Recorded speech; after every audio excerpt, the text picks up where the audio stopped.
Hey everyone. Tonight we begin in a rice field gone quiet, where the wind rustles through empty stalks and a child digs through dust for something that will never grow. You've heard of Mao Zedong, the great liberator, the man who made the revolution walk on two legs. But what happened after the marches stopped? What if I told you China once melted its cooking pots to chase steel dreams? While millions starved within reach of full granaries that in the name of progress, even grief had to be reported and silence became the only safe language. This wasn't just a failed campaign. It was ideology served cold, hope broken into quotas, and hunger used as proof of devotion. If peeling back history's deepest wounds helps you rest, please like and subscribe. And tell me, where are you listening from tonight? And what silence in your life still echoes loudest? You find yourself standing at the precipice of a momentous era, the late 1950s. The year is 1958, just 9 years after a seismic shift in power swept across China. A figure of immense influence, Chairman Mao Zedong, held the reins, driven by a singular, all-consuming vision. He saw his ancient, vast nation languishing in what he perceived as an almost medieval state of underdevelopment. This perception fueled a fervent desire to propel China forward, to drag it, perhaps even by force, into the modern age. His solution, a program of breathtaking ambition, was christened the Great Leap Forward. Imagine a collective gasp across the land as the announcement rings out an ambitious plan to industrialize both bustling towns and the sprawling countryside. A grand undertaking intended to shepherd China into the promised land of a socialist paradise. The timeline, in retrospect, seems impossibly swift. Less than 15 years, they declared, a bold, almost audacious promise, painting a future of abundance and progress. But as you observe, a disquieting truth begins to settle over the landscape. This dream, so vividly painted and ardently pursued, soon began to curdle, transforming into a nightmare of unimaginable scale. It wasn't merely a setback. It was a descent into a hellish reality that ensnared an astonishing 650 million Chinese people. The nation, once vibrant with the promise of newfound prosperity, plunged headlong into economic chaos. The very ground beneath their feet seemed to tremble, giving way to an unprecedented famine. The air thickens with a heavy sense of dread as the numbers begin to accumulate, a grim tally of lives lost. The terrible death toll, whispered now in hushed tones, reached an estimated 45 million souls, a number so vast it almost defies comprehension. Yet, even as the echoes of this catastrophe linger, Mao remains an almost untouchable icon. Revered as the founding father of Red China, his image, carefully preserved, is seen as the very glue that holds the nation together, lending legitimacy to the authorities who govern even today. To protect this carefully constructed image, the Chinese Communist Party has maintained a deafening silence on this profound tragedy. For more than 5 decades, an impenetrable curtain of secrecy has descended, obscuring the horrors of that time. You feel the weight of this silence, a collective forgetting that gnaws at the edges of memory. But now, as if a soft wind is finally stirring the dust of history, a curtain begins to rise, ever so slightly, on this bloody episode. To truly comprehend how the Great Leap Forward could have caused the deaths of tens of millions, we must journey further back, to the very origins of the communist regime itself. Rewind the clock to January 1949. A pivotal moment in Chinese history. Imagine red flags unfurling over Beijing as the Red Army triumphantly enters the city. A new era is dawning, heralded by the central government of the People's Republic. a regime that declared its intent to make a clean, decisive break with the past. The task they faced was, frankly, monumental. You sense the sheer weight of their ambition. They sought to dismantle centuries of tradition, reshape deeply ingrained mindsets, and eradicate the archaic ways of life that characterized an old-fashioned, agrarian society. Beyond this grand social engineering, they also vowed to stamp out the endemic famines that had plagued China for generations. Those recurring processions of misery that had scarred the land. The Chinese people, weary from decades of conflict and hardship, harbored immense expectations from their new regime.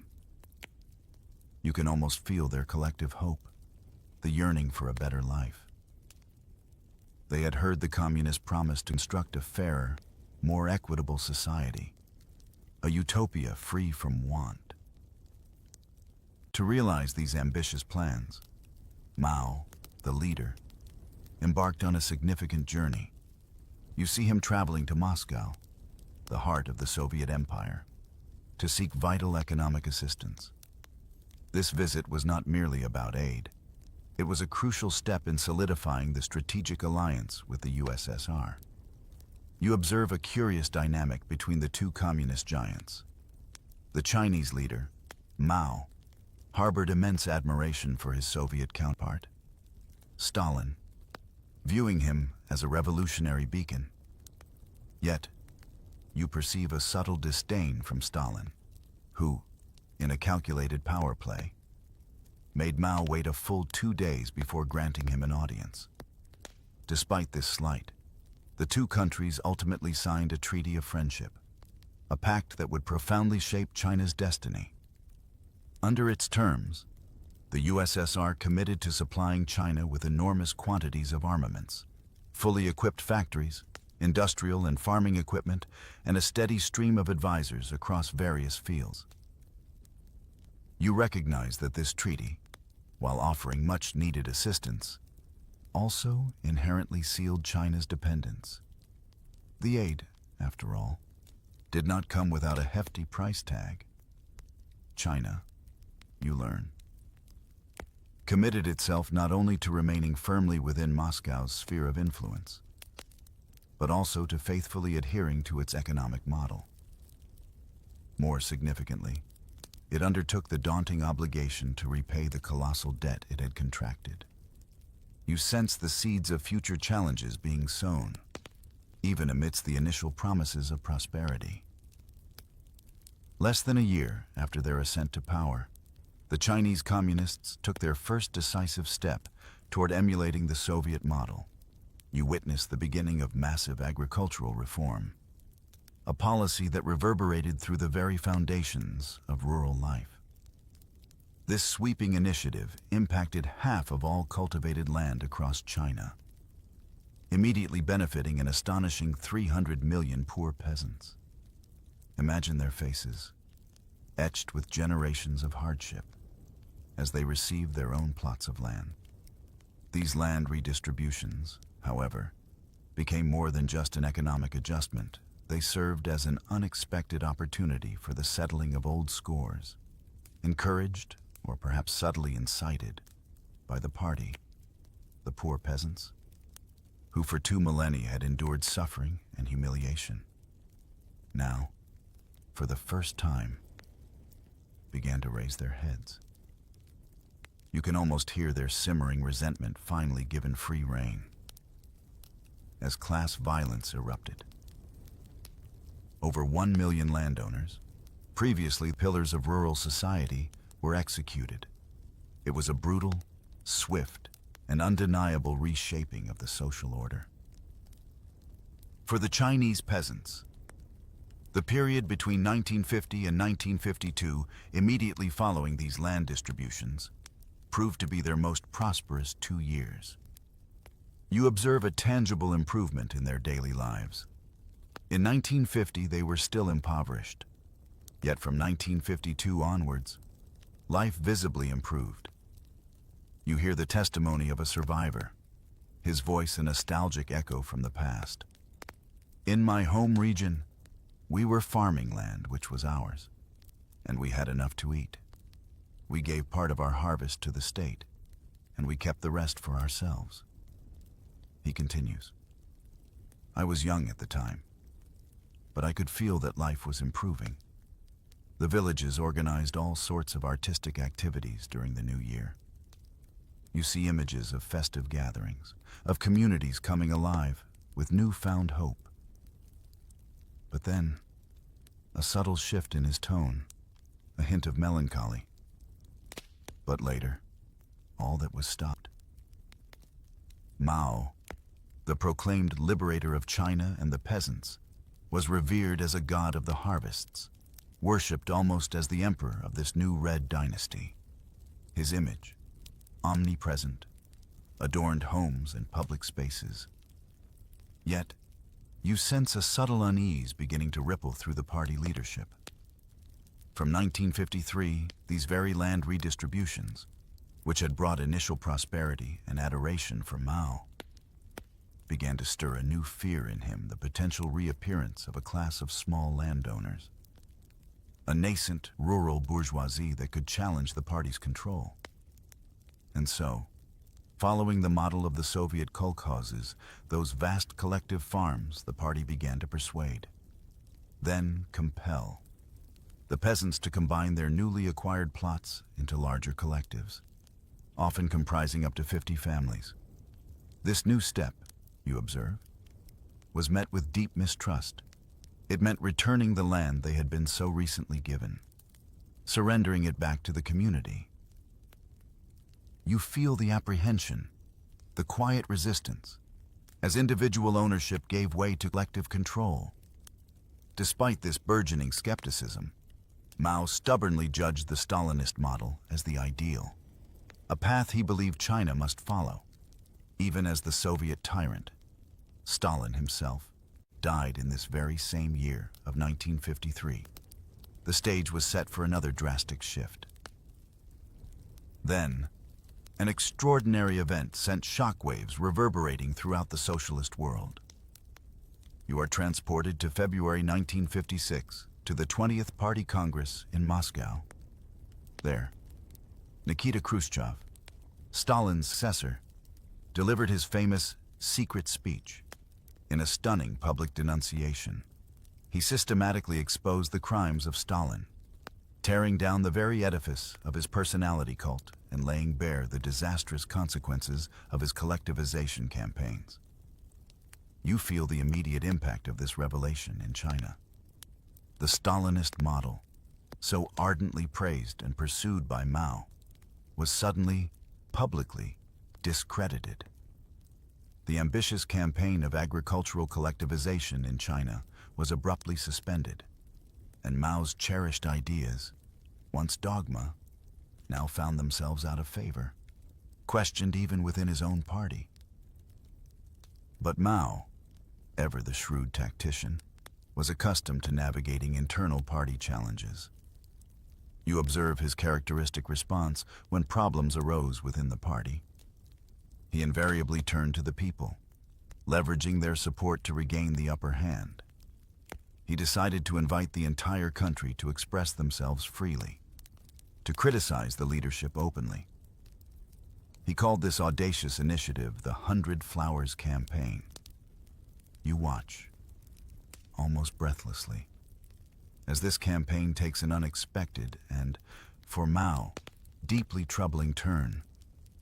Intellectuals, initially delighted by this perceived exercise in democracy, seized the opportunity with fervor. They began to voice not just minor criticisms, but fundamental objections to the very nature of the communist regime itself. Their critiques, sharp and unsparing, challenged the party's authority and direction. For Mao, whose true hidden aim was to flush out his critics, strategy, in a perverse way, worked. He had exposed them. You see him publicly identify all those who had spoken against the regime as class enemies. The atmosphere shifts dramatically, from an illusion of freedom to one of sudden, chilling repression. You hear the echoes of the official denunciations, the harsh accusations leveled against those who dared to speak their minds. You're wrong. What are your political opinions? Do you realize what you're saying? Are you a teacher of the people or not? Do you take the point of view of a teacher of the people? The questions, seemingly innocuous, masked a profound threat. Mao, without hesitation, ordered a violent repression. The slightest wrong word, you realize, could be fatal. Between 500,000 and 1 million people, predominantly teachers and intellectuals, were labeled as rightists. Their lives irrevocably altered. They were deported to forced labor camps, places of unimaginable hardship where many would ultimately perish from starvation, disease, and brutal conditions. 3,000 of these dissidents were sent to the infamous Jiabiangu labor camp, situated on the remote, unforgiving edge of the Gobi Desert, a so-called re-education camp. It became a mass grave. You feel a shiver of dread as you learn of the horror their bodies, buried in shallow graves, were covered with only a thin layer of sand. Over time, the desert wind, ceaseless and indifferent, would gradually erode the earth, bringing their skeletal remains back to the surface, a silent testament to the brutal regime. These tragic remains, even just a few years ago, were still emerging from the sands, mute witnesses to a forgotten cruelty. A climate of terror permeated every layer of society, reaching even the highest levels of leadership. You observe that in 1957 and 1958, entire heads of provinces were summarily removed and replaced by ruthless, unscrupulous men. These new cadres, hungry for power, were often eager to benefit from the radical winds blowing from Beijing, embracing the repression with chilling enthusiasm. The suppression of the rightists effectively eliminated all organized opposition, clearing the path for the great leap forward. The Communist Party, now unburdened by internal dissent, could act with unchecked authority because no one dared speak out anymore. By silencing his enemies, Mao regained total control of the party, solidifying his position as the supreme leader. You shift your gaze to November 1957 as Mao Zedong once again journeys to Moscow. His long-standing ally, Khrushchev, had now become his main rival on the world stage, particularly in the grand competition of socialist progress. You hear Khrushchev's audacious declaration, the Soviet Union's economic production, he proclaimed, would surpass that of the United States in a mere 15 years. It was a challenge, a gauntlet thrown down on the global stage. Mao, never one to be outdone, readily took up this challenge. You see the glint in his eye, the competitive fire ignited. He declared with equal, if not greater, audacity that China's steel production would not only catch up, but exceed that of the United Kingdom within that same ambitious 15-year period. It was a promise that would reshape the very fabric of Chinese society. To achieve this incredible feat, an unprecedented mobilization began. 100 million peasants, a staggering number, were recruited from every corner of the vast country. You see them, almost with their bare hands, engaged in building projects on an epic scale.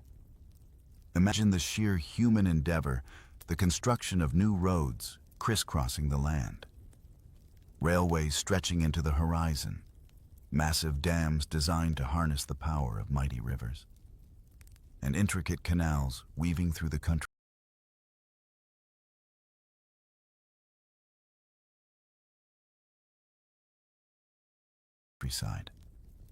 For Mao, there was no doubt the great leap forward into a truly communist society had, in his mind, genuinely begun. The air thrummed with a new, potent slogan, "Dare to think, dare to act." It became the official line of the party, an exhortation to boundless enthusiasm and unwavering effort.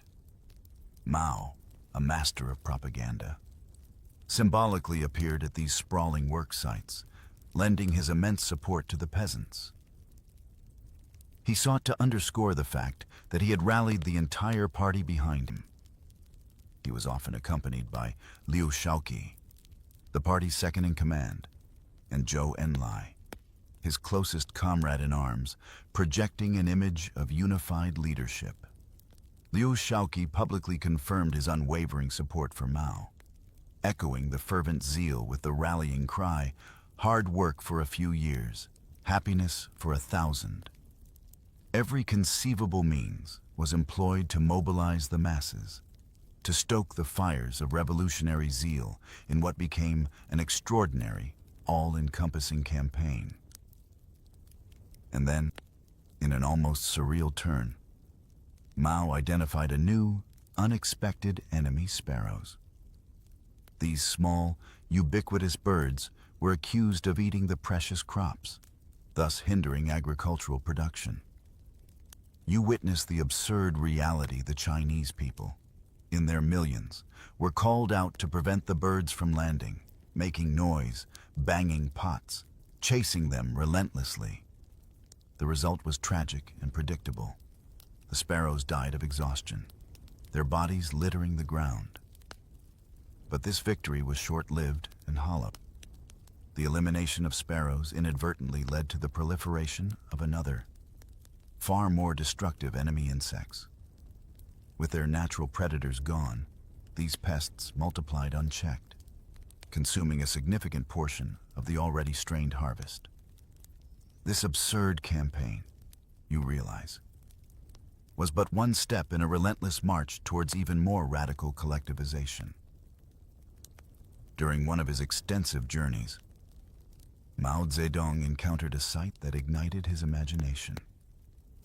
You picture him in a field in Henan province, where he saw a banner praising the merits of the first experimental People's Commune. This seemingly small detail sparked a monumental shift. He declared with boundless enthusiasm, his voice echoing across the land, "The People's Commune will be the bridge that will carry China towards the socialist paradise." This powerful pronouncement from the great helmsman was swiftly taken up in all provinces. In just one summer, a whirlwind of activity swept across the countryside, and thousands of communes were rapidly formed. You envision these vast new entities, each consisting of up to 2,000 families, their lives now inextricably linked. There were even grand, almost utopian plans for enormous communes, combining an astonishing 10 to 20,000 households, all to be headed by cadres utterly dedicated to Mao's vision. Within these communes, daily life was transformed into a relentless, singular pursuit of production. Working days began at the first hint of dawn, stretching tirelessly until well after dark. The relentless toil was often accompanied by blaring music, songs praising the glory of the great leap forward, a constant auditory backdrop to the grueling labor. As the fundamental unit of this envisioned future society, the commune experimented with a completely new way of life. Here, everything was meticulously designed to immerse the individual entirely in a collective existence, one geared solely towards maximizing production. You witnessed the profound changes all private property, once the bedrock of rural life, was abolished. Houses, livestock, the very land they tilled, even their cherished production tools, all became collective property. This radical communalization extended to the most intimate aspects of life. Nurseries and free, compulsory schools were established, explicitly designed to liberate women from their traditional maternal duties, freeing them to work in the fields, contributing their labor to the collective. you hear the voice of a survivor, recalling her youthful fervor. At that time, I was very young. I was a member of the Youth League and in charge of propaganda. So that shows that I believed in communism. I thought communism was fantastic. When we were tiny, we were taught that the communist paradise would soon come, and we only had to endure a little suffering and make a few sacrifices to reach it. That was how I saw them. There's a faint, almost childlike laughter, a distant memory of youthful idealism. "Socialism is good," she murmurs. "Something like that. But I can't really remember. Did you sing different songs when you were at home?" "We only sang in school." Outside life was very hard. There was never any let-up. Why would we want to sing? The family unit, you realize, virtually disappeared. Children were made to live by the new rules of collective life, their individual identities subsumed by the communal machine. The individual, once a person with hopes and dreams, became nothing more than a cog in a vast, impersonal machine. Even intimate relationships were rigidly controlled. Men and women were separated, grouped into dormitories. Sexual relationships were severely regulated. Married couples were often prevented from living together. Some desperate couples sought clandestine moments of intimacy in the fields. But if caught, they faced public humiliation, a brutal shaming ritual designed to enforce conformity. For some women, the unbearable psychological pressure, coupled with the relentless hardship, led to tragic outcomes. Many committed suicide. The household items, indeed, were pooled. In the first year, furniture was seized, destined for firewood, and anything that could be destroyed was destroyed. Pigs, sheep, even the smallest livestock, everything was collectivized. Even the pots and pans, essential tools for family life, were seized. Why? Because families were no longer allowed to cook at home. No one cooked in their own houses anymore. The aim was clear: to force the peasants to take all their meals in the commune's collective canteens. In some of the canteens, money itself was abolished, replaced by a system of work points. Food was distributed not according to need, but according to merit, that is, each person's capacity to fulfill the demanding production objectives. The very notion of wages, of personal compensation for labor, simply disappeared. Attendance at work became compulsory, an unbending rule. You imagine the fear of missing a day. If your name wasn't on the attendance list, you were punished. And crucially, you lost work points. Yes, a survivor confirms, his voice weary with memory. But without work points, you had nothing to eat. The fewer work points you earned, the less food they gave you. He pauses, a deep sigh. I can tell you that life was brutal for everyone at that time, except the cadres. Those people lived well. The party cadres, positioned at the top of this new hierarchy, became the veritable officers of the people's communes, which rapidly transformed into real barracks. Every day, the peasants underwent military training, a constant reminder that the masses had to be mobilized, not just for production, but for national defense. Each morning, they gathered at the village entrance, waiting for the group leader to allocate the day's back-breaking tasks. At the end of the day, the leader would simply shout, "Work's over," and the exhausted peasants would shuffle off to eat. You sense the creeping disillusionment. They weren't motivated. Productivity, far from increasing, remained stubbornly low. This lack of incentive, you realize, was a significant reason why productivity in the people's communes failed to meet expectations. Peasants had no right to free speech, no voice in the decisions that governed their lives. Their inherent skills, their deep understanding of the land and its rhythms, were no longer taken into consideration. Everything was decided by the authorities, who, more often than not, knew nothing about farming.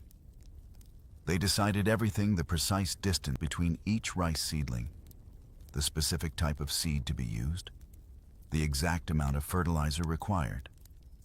Land perfectly suitable for one type of crop was, by arbitrary decree, used for another. The result was predictable. The peasants became totally demotivated, their spirit crushed, and the ensuing poor harvests caused the first ominous food shortages. But Mao, fueled by an insatiable ambition, always wanted more.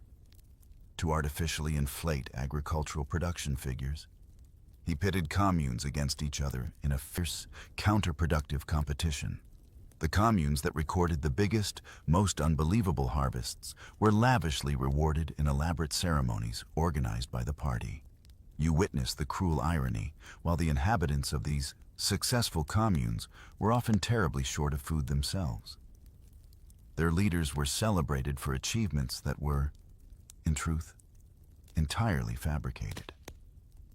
This was a world where the pursuit of record production, a phenomenon known as launching a satellite, went hand in hand with announcing wildly falsified figures. The cadres, caught in an escalating spiral of demand from above, felt immense pressure to lie. You hear a chilling anecdote from a survivor, once a cadre himself. At the provincial meeting, my superiors asked me what I thought about it all. Some places have launched plenty of satellites and declared high levels of production. What do you think? He continues. My back was against the wall, and I had to say that I would respect the quotas without fail. But in reality, I couldn't keep those commitments. You recall the infamous images, meticulously designed to deceive. Soviet advisors were shown a field of wheat where the ears were supposedly so extraordinarily close together and bountiful that they could support the weight of 6 people standing upon them. The photograph, a testament to the lie, was brazenly splashed on the front page of the People's Daily.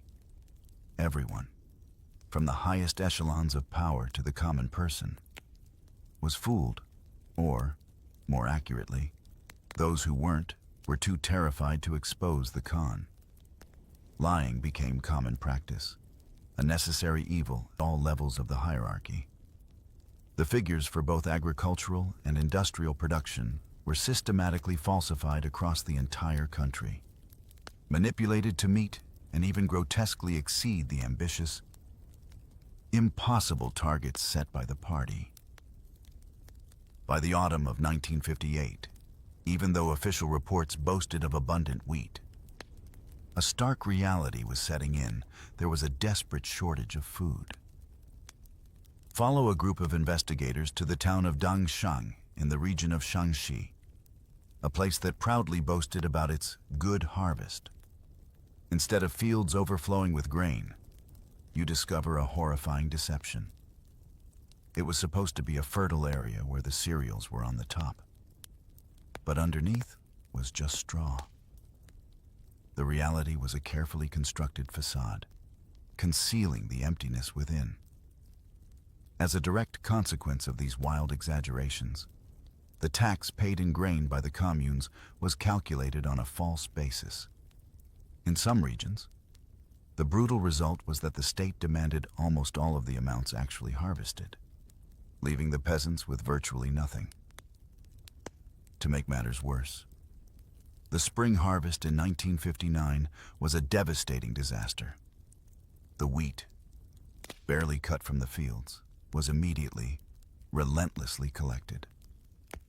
You see all the members of the commune, young and old, forced to carry the meager crops on their backs to a waiting boat, which swiftly took them away.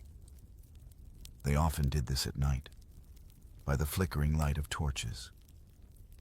As soon as the crops were gathered, the wheat was taken away. A survivor recounts, his voice filled with quiet despair. Yes, they were shipping it out to pay debts.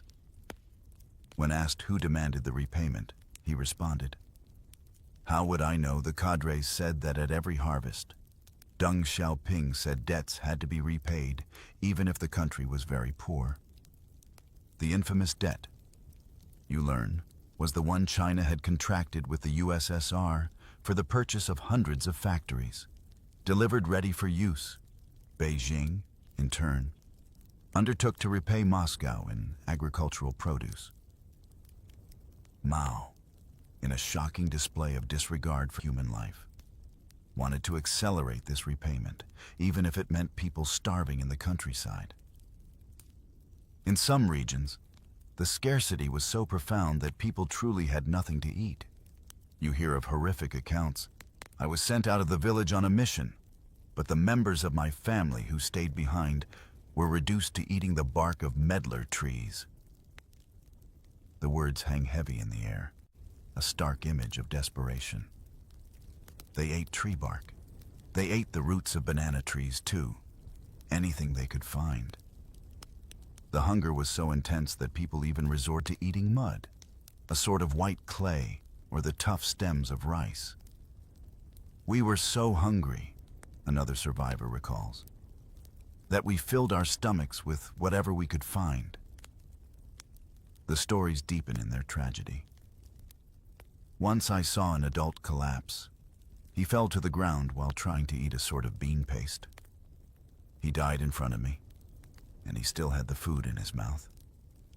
You feel the profound injustice, the quiet horror of a life extinguished while still grasping for sustenance. Soon afterwards, the desperation escalated. We started eating the leaves of that tree. As you delve deeper, you discover that in other provinces, the crippling shortage of food bestowed the cadres, who controlled its distribution, the power of life or death over the inhabitants of the commune. In theory, peasants were entitled to a meager 250 grams, roughly 9 ounces, of food per day. But the cadres, corrupt and self-serving, allocated themselves far more, shamelessly stuffing themselves while others withered. Those who dared displease the leader of a production team, or those who simply didn't comply with his arbitrary orders, were deliberately starved to death. "He who does not work shall not eat," was the brutal principle applied from 1958 to 1962. This meant that entire categories of people, deemed unfit, too weak, or vulnerable, including pregnant women and the elderly, were deliberately cut off from the collective canteens and starved to death. This, you realize, qualifies as nothing less than murder. The cruelty of cadres was chillingly clear. One survivor recalls, "I remember that when they caught some peasants who had stolen some roots from the fields, they tied them up from head to foot." The collective canteens, intended as sources of sustenance, were twisted into weapons in the hands of the cadres who managed them. You hear of a particularly harrowing account, documented by a historian, the case of a man in charge of a collective canteen, a village in Qinghai province.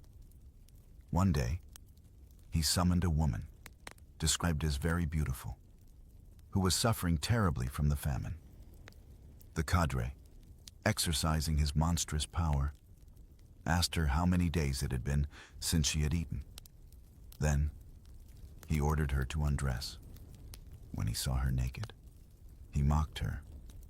"Why, your breasts shriveled." The woman, her voice full of despair, replied, "My chest is now as flat as a man's." The cadre then demanded that she bring him her daughter. Her daughter was very young, yet the mother, desperate for food, accepted in exchange for 2 miserable loaves of bread. The woman, unable to bear the horror and shame, committed suicide soon afterwards. In the spring of 1959, Mao's fervent drive took yet another, even more frenzied, form. The great helmsman demanded an unimaginable 100 million tons of steel within the next 3 years. Since the production from the official steel factories was woefully insufficient, the peasants, already starving, were now also conscripted to contribute to this industrial effort. They were ordered to make small blast furnaces out of whatever crude materials they could find. To make the small blast furnaces, a survivor explains, we used mud mixed with hair to make it stronger. The desperation extended to the most intimate levels. Many female comrades had to cut their hair. My youngest daughter also had to cut her hair, and she cried. Poor child. But it was compulsory. Nearly all the trees in China, you realize, were ruthlessly cut down for fuel. Forests were razed to the ground, and people were forced to melt down their precious pots and kitchen utensils, even school bells. The entire population was exploited in an utterly absurd way. Everyone was doing anything, everything, contributing to a society that had plunged into an indescribable madness. Officially, China began to report producing millions and millions of tons of steel. But in reality, all that emerged from these makeshift foundries was unusable metal, brittle and worthless. These small blast furnaces worked day and night, mobilizing tens of millions of peasants for absolutely nothing. Steel is one of these magic indicators of progress within the socialist world, a historian explains. The consequence, of course, is that the farmers are worked literally to death, and the grain is taken literally out of their mouth. But that's a price worth paying in Mao's view. You are shown images of the top leadership meeting in Shanghai, dining, drinking wine, buying expensive cameras, being entertained. The idea that Mao was somehow unaware of the mass famine raging in the countryside is, you are told, a complete myth. A top-secret document, painstakingly unearthed from the archives, reveals a chilling truth. Not only was Mao completely aware of the peasants' distress, but it was, horrifyingly, part of his strategy. He deliberately chose to sacrifice the countryside in order to feed the cities and the industrial and political centers, ensuring the stability of his power base. This document, a report on the debates in a Politburo session dated March 25, 1959, reveals Mao's monstrous calculus. He stated, chillingly, "When there is not enough to eat, people starve to death. It is better to let half of the people die so that the other half can eat their fill." And at that very same conference in Shanghai, he actually orders procurements of grain to be increased to 1/3, an unheard-of level. He says it very clearly, a historian confirms. If you take up to 1/3 of the grain, the farmers will not rebel. He makes available thousands of trucks to go and carry out that task. In July 1959, Mao gathered the leaders of the party in Lushan, far from the bustling capital of Beijing. The original objective of this conference, you learn, was to correct the increasingly apparent issues with the Great Leap Forward. Yet, only one man dared to speak truth to power. This was the famous Marshal Peng Dehuai, the son of a peasant. He was deeply upset by the widespread destruction in people's lives caused by Mao's disastrous policy. He expressed his concerns in an open letter to Mao, a plea that echoed with quiet desperation, "Please think of the people." This courageous act, however, was perceived as an unforgivable insult by Mao. In a swift and brutal display of power, he forced Peng Dehuai to resign from his post as Minister of Defense. This episode, you realize, marked a tragic reality no one else would dare to openly defy Mao.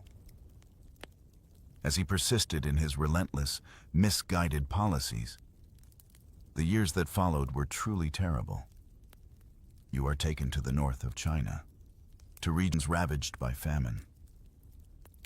As soon as we arrived, we saw the houses were empty, totally deserted. People were lying on mats with empty stomachs and their bodies swollen from lack of food. We could see they were dying of starvation. It was obvious. In one particular county, 120,000 people died out of a total population of 1 million. Around 1 in 10 perished from starvation. Countless others suffered from edema, a swelling caused by severe malnutrition. To spend your days with nothing to eat, you got very thin, a survivor explains. And as you got thinner, at a certain point, you had swelling. You'd be so swollen that it scared people. You had bruises all over your body, and in those cases, you shouldn't eat salt or suffer constipation after eating mud to ease their hunger. The individual tragedies pile up, each a testament to the quiet horror. He didn't even have a coffin to bury my grandfather in, so we buried him directly in the earth. Often, they died by the road, far from their families, who themselves were too weak to bury them. One survivor remembers finding a child's body.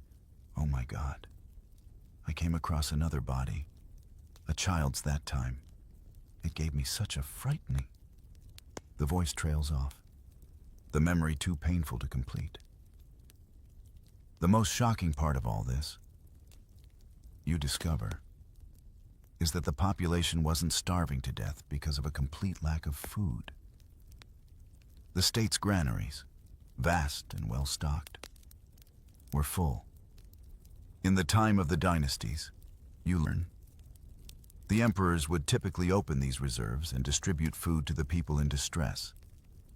Conversely, the leadership of the Communist Party, a regime that claimed to serve the people, refused to help its starving populace. They kept the full granaries sealed, while entire populations camped around them, begging. Communist Party, give us a little food, they would cry, until starvation finished them off. It was unimaginable. The regions where the famine raged were cordoned off. It was strictly forbidden for people or information to circulate. A deliberate attempt to conceal the truth.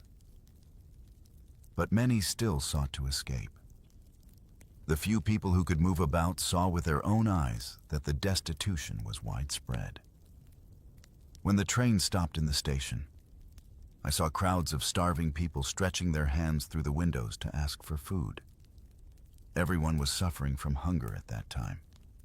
All those people were fleeing the famine children. Old people, they all ran around the train to beg food from the passengers. From 1958 onwards, the cities were quite literally protected from the countryside. People were not allowed to move about freely.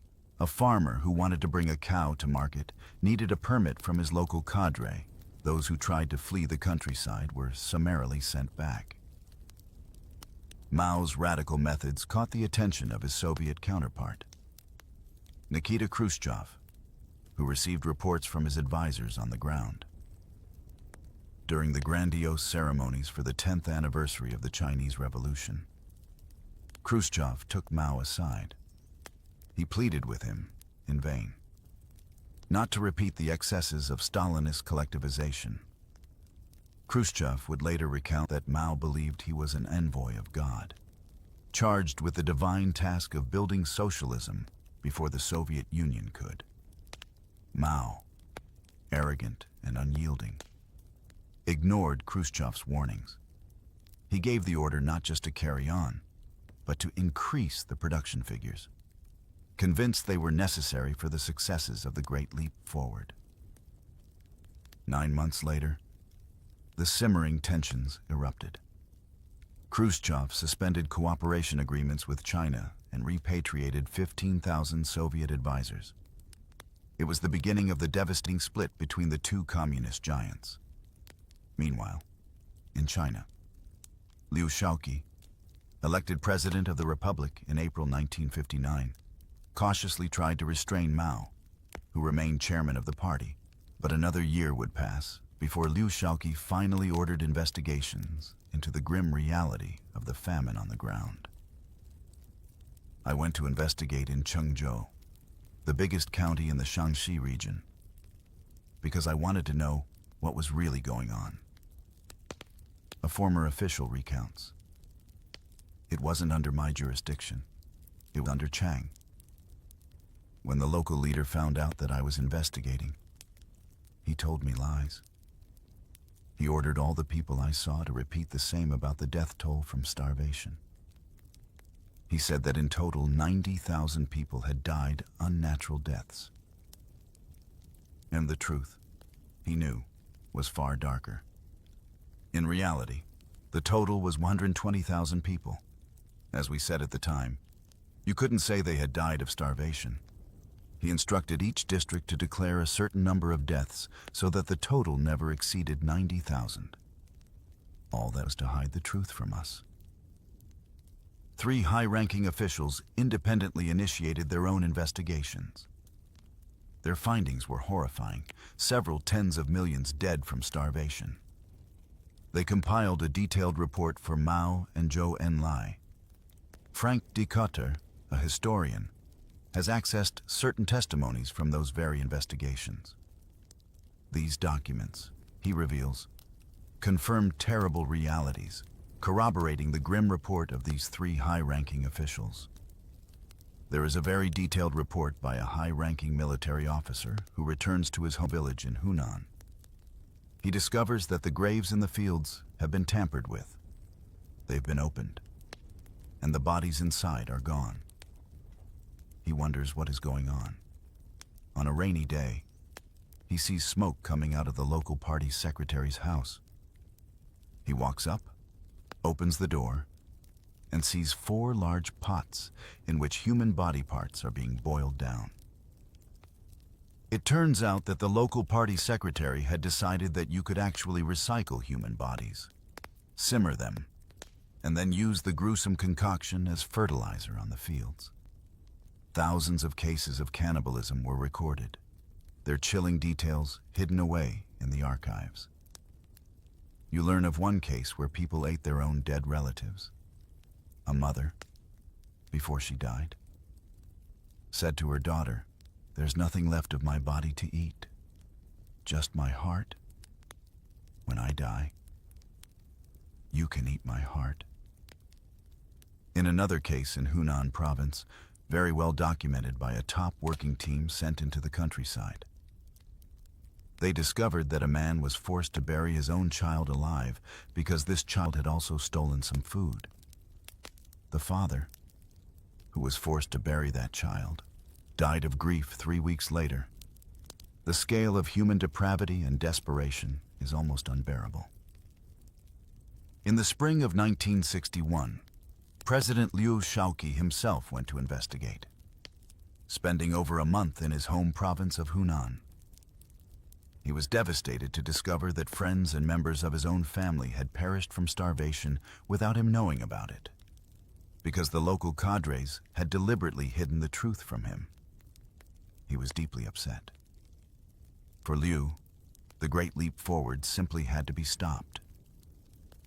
But it was only in 1962 that the party finally brought together 7,000 cadres from all across the country to put an end to the crazy undertaking of the Great Leap Forward. Liu Shaoqi, in a moment of extraordinary courage, stated publicly that the party was largely responsible for the famine. He directly contradicted Mao on this issue, as Mao had consistently estimated the harmful aspects of the party's policy to be only 10% of the reason for the famine. Although the famine continued to claim victims until the end of 1962, the situation slowly began to improve with the re-establishment of farming on privately owned plots of land and the reopening of free markets. The radical collectivization in the countryside and the senseless quotas for farming production as well as the absurd steel production in small blast furnaces, were all finally stopped. The great leap forward was officially over. Yet, the world knew nothing about these 4 years of tragedy. The regime at the time meticulously put everything in place to hide the truth at all costs. Western journalists, working at the New China Agency, translated official articles into English. In the 1960s, these foreigners regularly took their holidays in the province of Anhui, a region heavily impacted by the famine. But for their arrival, everything was meticulously arranged. Shops around where they were staying were suddenly filled up with food. Stylishly dressed girls were conscripted to canoe on the nearby lake. The staging was magnificent, a perfect illusion. And the foreigners, upon their return, wrote articles swearing that there was no famine in China. Everything was staged to make the Western journalists believe that China was a paradise of virtue and plenty. In the same way, foreign political leaders were taken in. Returning from China in 1961, François Mitterrand, then a prominent French politician, described Mao as a humanitarian and certainly not a dictator. He reported that Mao had assured him, "The Chinese people are not on the verge of famine. I repeat, in order to be clearly understood, there is no famine in China." It was an enormous lie. The Chinese leadership knew perfectly well that their policy was killing tens of millions of people. The question of who should answer for these acts before history became a deeply dangerous issue of power, more than ever before. Liu Shaoqi was called to see Mao Zedong by his swimming pool. Liu Shaoqi made a fatal mistake when he said, "You and I are responsible for the famine, and all of it, including cannibalism, will go into the history books. History will judge us." At that precise moment, you sense, Mao already sealed the fate of Liu Shaoqi. He thought, "This man is my worst enemy." Mao didn't want to be placed in difficulty by this subject or by others.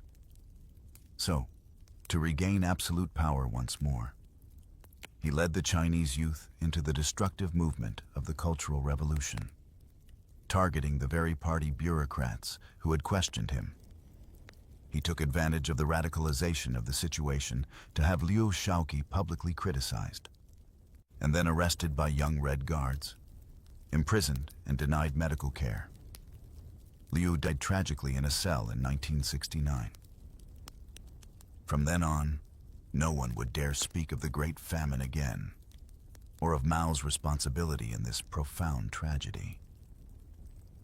Who is responsible for what happened? A historian muses. There can only be a very simple answer to that, or a very complicated one.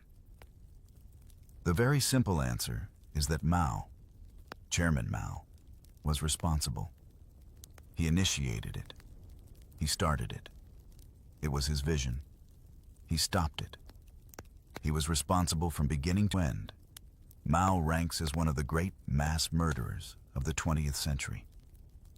He continues, "The more complicated version is, how did one man get away with all of this? So it seems to me that it is both a man and a system who are both responsible for this.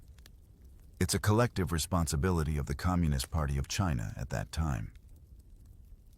Why? 50 years after the Great Famine? Do the authorities still refuse to recognize the reality of it, to discuss it, and to draw lessons? The answer is clear. I think they are convinced that it would damage the legitimacy of the communist regime and threaten its leadership. Yet, one historian, a member of the Communist Party himself, offers a hopeful counterpoint. In my opinion, their fears are unfounded. Do you know why I wrote my book, Tombstone? I wrote this book primarily to lighten the shoulders of the Communist Party, which continues to bear the huge burden of this history. Certainly, one day it will have to rid itself of this weight. When Mao died in September 1976, he left behind a country in ruins, still grappling with the wounds of his long reign. The nation paid tribute to the great helmsman in a grand funeral. But in the vast, gathered crowd, you sense that many must have been silently thinking about their loved ones who perished in the Great Famine. Today, the figure for the death toll still divides historians, a testament to the ongoing struggle for truth. Yang Jisheng estimates that the 4 years of the Great Famine killed at least 36 million people. Frank Decotter estimates the death toll to be at least 45 million. Other Chinese historians put forward the devastating figure of 55 million, almost the same as the total number of victims in the Second World War. There is no grand monument in China to commemorate them. Apart from this modest edifice, standing quietly in the middle of the Henan countryside, it was put up just a few years ago by a simple peasant who defied the official silence. A silent, humble memorial to an unspeakable Holocaust that the communist leadership has always sought to erase. And perhaps, as you drift from this quiet, poignant history, you can carry a piece of their memory with you, a testament to the enduring power of truth, even when buried by silence. The man known to history as Maiyong, or Chairman Mao, was born on the 26th of December 1893 in the village of Shan in the province of Hunan in southern China. His father was Maui Chang, who had been raised in a family of poverty-stricken peasants. However, after serving in the Xiang army for a few years in his youth, he had returned to his native region and began working as a farmer. He soon acquired enough money to become a lender in the district, and this combined with his agricultural work allowed him to become one of the more prosperous farmers in the Shan area, eventually coming into possession of about 20 acres of land. Mao's mother was W. Chim, a devout Buddhist who had a troubled upbringing. Her father was a poor shoemaker who drank heavily, and her mother had been his concubine. Ma's childhood was less than ideal. His father was a strict disciplinarian whose method of parenting primarily involved beating Ma and his 3 siblings. If they did not do as they were told, their mother tried to temper his outbursts, but with little effect. Young Mao developed an interest in his mother's Buddhism when he was younger, though he soon became disenchanted with religion, and when he was just 8 years old, he was sent to the local primary school in Zan, just as the 20th century was. Donning his education, there was a mixture of traditional Chinese learning centered on Confucianism, combined with the centuries-old values of the Far East, along with a sprinkling of influences from the encroaching Western world, which could not be avoided in China by the 1900s. Additionally, the young Mao developed an interest early on in history and politics when he was 13 years old. His father arranged for him to be married to Leo, the 17-year-old daughter of another prosperous local farmer. But Mao demonstrated his rebellious streak at a young age and refused to honor the arranged marriage, causing something of a controversy in the Shan area. And as a result of this disagreement, the teenage Mao temporarily left his father's farm. Although he returned before very long, Mao was growing up at a time when China was experiencing momentous change. Like Korea and Japan to the east, China had first come into contact with European traders and religious missionaries in the 16th and early 17th centuries. And like them, the Chinese had quickly become wary of the newcomers and had restricted their contacts with them to 1 or 2 ports in the southeast of the country where a tiny amount of trade was conducted. It continued like this for nearly 2 centuries, with China remaining largely closed to a world which was modernizing. Without it, it remained highly conservative in its religious, social, and political values, changing little and continuing to be ruled by an emperor and a closed government of imperial rituals and administrators as it had been for centuries. But by the mid-19th century, China again, like Japan and Korea, could no longer prevent the Europeans with their modern warships, guns, and industrial power from interfering in their countries with the Opium Wars of 1839 to 1842 and 1856-1860. Britain forced China to end its self-imposed isolation, following which China experienced a flood of European contact. And with it came not just British opium, but ideas about different types of government, new economic developments, and all manner of technological innovation. Perhaps the most striking and revolutionary of these new ideas which arrived into China from the mid-19th century onwards was the knowledge that the Europeans and the Americans were not ruled by powerful monarchs and emperors anymore. Many lived under republics governed by the people. And even where some of these countries still had emperors or empresses, such as Queen Victoria in Britain, she was essentially a figurehead, and it was Parliament that actually ruled the British Empire. Moreover, these democracies were not all alike. Some were very conservative, some were more liberal, and some had different degrees of economic development. And there were also competing ideas about how they should be reformed and developed, with some wanting the wealthy to hold a great amount of power, and others who believed that power and wealth should be distributed equally throughout society. And there were more extreme ideas. Again, one of these developed in particular by the German political scientist Karl Marx. In the mid-19th century, argued that all wealth and goods should be held in communal ownership. He called this communism in early 20th century China. These ideas would soon lead to great change, as many began questioning why they were still ruled by the emperor of the nearly 300-year-old Qing dynasties. As Mao entered his teenage years, he was already reading about these political ideas he was particularly interested in. Calls for a democracy to be established in China to replace the imperial government, and also the Republican writings of Sun Yat-sen, who had become a figurehead for the Republican movement within China, would soon see these designs confirmed, just as Mao was starting at a new school in Changsha. The country was entering into a period of rapid change. Regional famines had struck parts of China in the late 1900s and early 1910s, and this combined with numerous regional uprisings throughout the country. And growing calls for a more representative government led to an army revolt in October 1911. At first, the imperial government of Emperor Pui, who was just a 6-year-old child, tried to address the grievances of the dissenters. But it soon became apparent that a more drastic shift would be necessary. After weeks of negotiations, it was determined in February 1912 that the emperor would abdicate and a new Republic of China would be established, with the imperial officer Yuan Shu Kai serving as its first president of a national government. Thus, an empire which had been in existence for centuries had ended. It was, however, very unclear in the mid-1910s exactly in what direction China's politics would now head. These were striking developments, and ones which Mao had not been entirely removed from. When the conflict erupted late in 1911, he had enlisted in the rebel army as an 18-year-old recruit. Now, in the spring of 1912, he simply returned to school, and it was around this time that he first started reading about the idea of socialism and communism as more radical forms of government. Yet he remained unconvinced that this was the best approach for China at that time. Meanwhile, his education continued. He determined at some point around 1913 that he would become a teacher, and so he enrolled in the first normal school of Hunan, widely regarded at the time as the best in the province. Here he became a popular and accomplished student, reading widely, being elected secretary of the student society, and eventually finishing as one of the highest-ranked students in the school.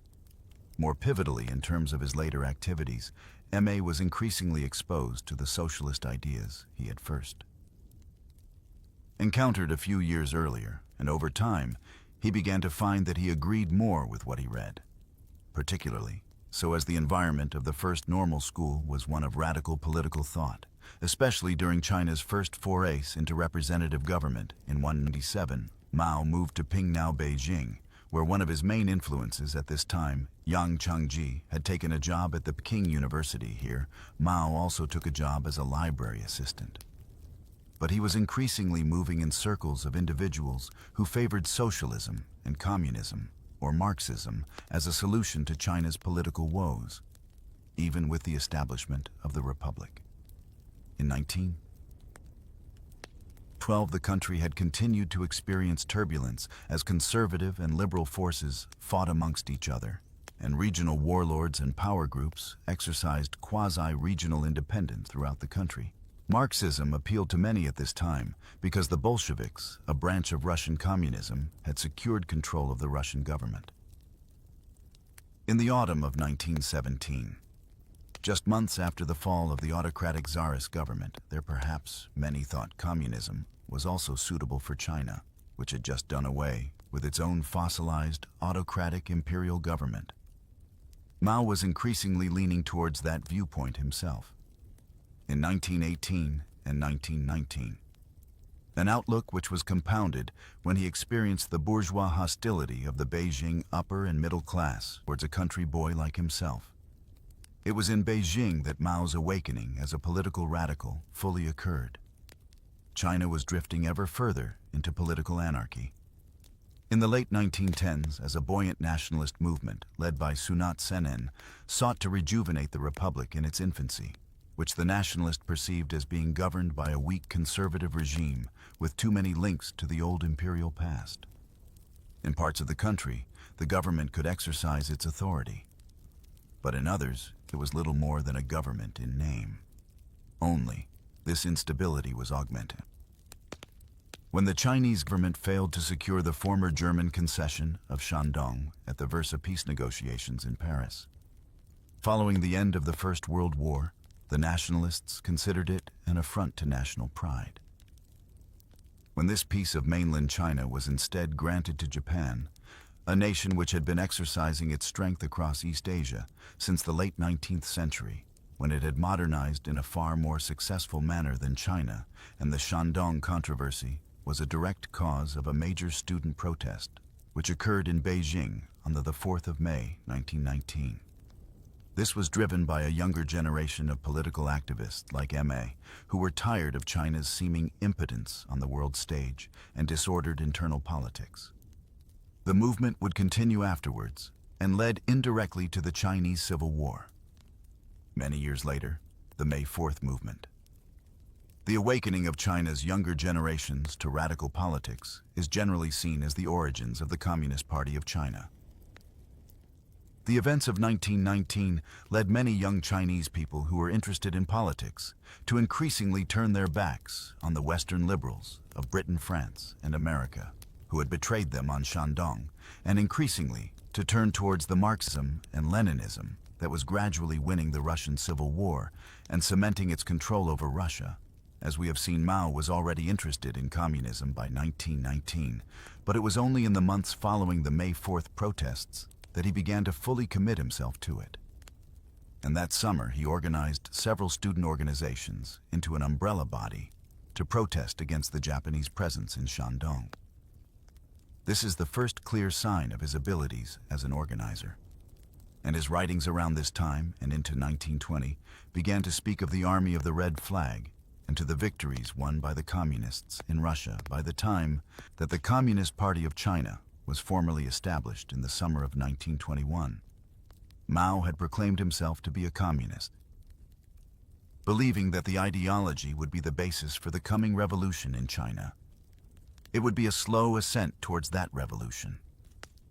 However, in the meantime, Mao married again in 1920 to Yang Kai, the daughter of one of his former teachers. Then, in July 1921, he attended the first Congress of the Communist Party of China. Decision was taken more early on by the new party to accept aid from Russia, but also to establish an alliance with Sun Yat-sen's Nationalist Party, the Kuomintang, which would soon be led by a younger nationalist by the name of Chiang Kai-shek.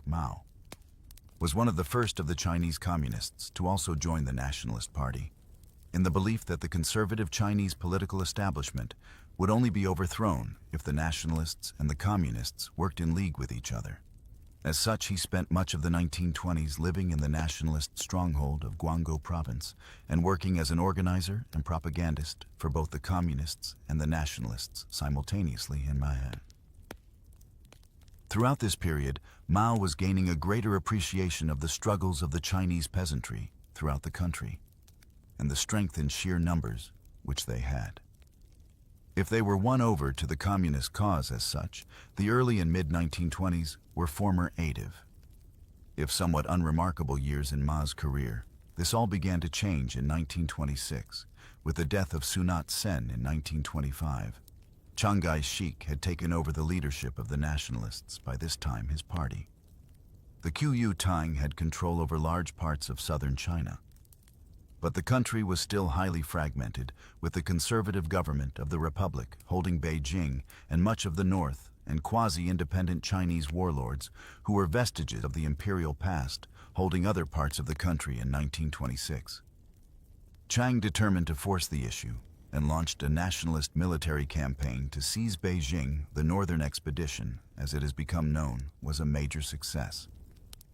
And during the course of 1926 and 1927, nationalists seized power in many of the major cities. But the very success of the Northern Expedition also led to civil war. Now the loose alliance, which the Chinese communists and the nationalists had been in since 1921, was effectively ended by Chiang Kai, who had grown wary of the expanding power of the communists and the role Russia wished to play in China. Once the conservative regime in Beijing was done away with, the result was a split itself within the Nationalist Party in 1927.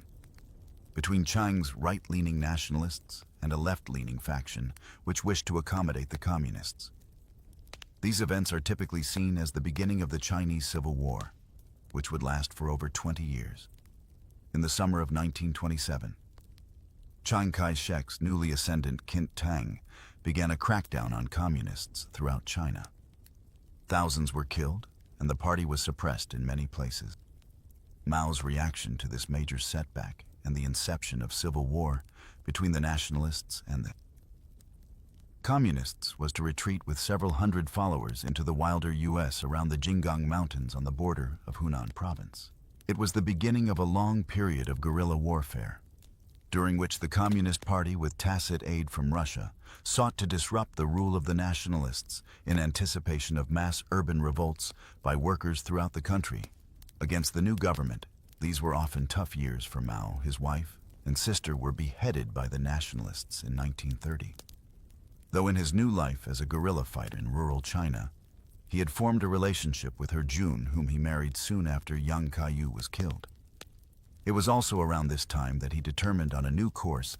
Instead of waiting for a revolt of the Chinese urban proletariat, he would attempt the same strategy as had brought the Chinese nationalists to power, building up a territory which he would control and expand outwards. In February 1930, Mao, who by now was one of the senior commanders of the Chinese Communist movement, established the Southwest Jiangxi Provincial Soviet government in Jiangxi province. Although the nationalists controlled most of the country for a few years here in the early 1930s, Mao established a Chinese Soviet state in Jiangxi, with him serving as the chairman. The Red Army had also expanded and was now under the overall control of Zhou Enlai, with the wider Chinese Communist Party focusing attentions on Jiangxi as a safe base for them in the early 1930s. Indeed, Ma Enlai and the Red Army saw off several efforts by Chiang Kai-shek to wrest control of the province back from them in the early 1930s by encircling Jiangxi. However, this military response was limited by the nationalists, in part because it had found itself embroiled in a conflict on the other side of China in the early 1930s, as the Empire of Japan invaded the northeastern Chinese provinces of Manua and established a puppet state called Manuka there. It was just the beginning of heightened Japanese involvement in China in the 1930s.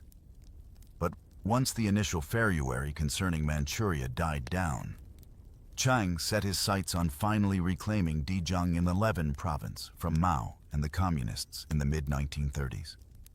In September 1933, the Chinese nationalists began the fifth encirclement of Mao and the communists in Jiangxi province. This effectively involved an enormous siege by the nationalists, and one which would prove too large for the Red Army to repulse by the summer of 1934. It was clear that Mao and his followers would either have to surrender or break out of the besieged area. They chose the latter, and the resulting events have become part of Communist Party law. In October 1934, Communist forces consisting of 86,000 troops, 15,000 personnel, and 35 women broke through nationalist enemy lines and began an epic retreat from their encircled headquarters in southwest China, the Long March. As it became known, lasted 368 days and covered 6,000 miles. They crossed 24 rivers and 18 mountain ranges. Weapons and supplies were borne on the backs of fighters or in horse-drawn carts, and at times the line of marchers stretched for 50 mi only 4,000 troops completed the journey, enduring starvation, aerial bombardment, and almost daily skirmishes with nationalist forces. Mao eventually halted his columns at the foot of the Great Wall of China. The Long March is regarded as the longest continuous march in the history of warfare, and marked the emergence of Mao Zedong as the undisputed leader of the Chinese Communists. The months after the Long March saw a curious drift in Chinese politics towards a schism between the Communists and the Nationalists. For years, the nationalist government of Chiang Kai-shek had been dealing with problems on multiple fronts. As well as the Communists, there was the perhaps greater problem posed by the Empire of Japan and its ambitions to dominate the Far East politically and militarily. This had already resulted in the invasion of Manua and the establishment of the puppet state of Manchukuo in the early 1930s. But as the years went by, it was clear that the emperor's government in Tokyo had ambitions for an even greater land grab. In China, accordingly, many within the nationalist movement believed it would be best to put aside their differences with the Communists for the foreseeable future and form a coherent opposition to the impending Japanese attack. And for their part, Mao and his followers were encouraged to do the same by Moscow. Thus, during the course of 1935 and 1936, Mao's communists and Shanghai Sheik nationalists were once again drifting towards an alliance of convenience. The drive towards doing so was accelerated in July 1937, when the Japanese again invaded China and proceeded to militarily occupy many of the major cities along its eastern coast, massacring tens of thousands of Chinese civilians in cities such as Nanjing. In the process, the Chinese Civil War now morphed into the Second Sino-Japanese War, and in turn, that would become a constitutive part of the Second World War in later years. By the end of 1937, the Communists and the Nationalists were formally allied with each other again, after Chiang Kai-shek caved in to pressure to do so from within his own ranks.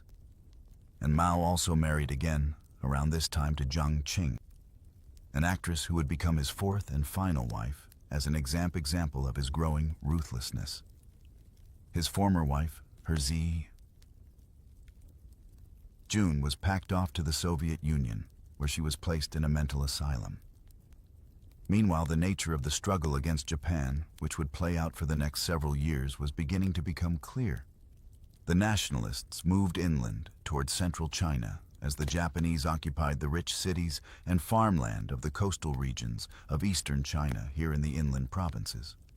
The nationalists and the communists would wage a war of attrition with the Japanese to the east for the next few years, and these were significant years in terms of the support Mao and the communists enjoyed in the course of the late 1930s and early 1940s.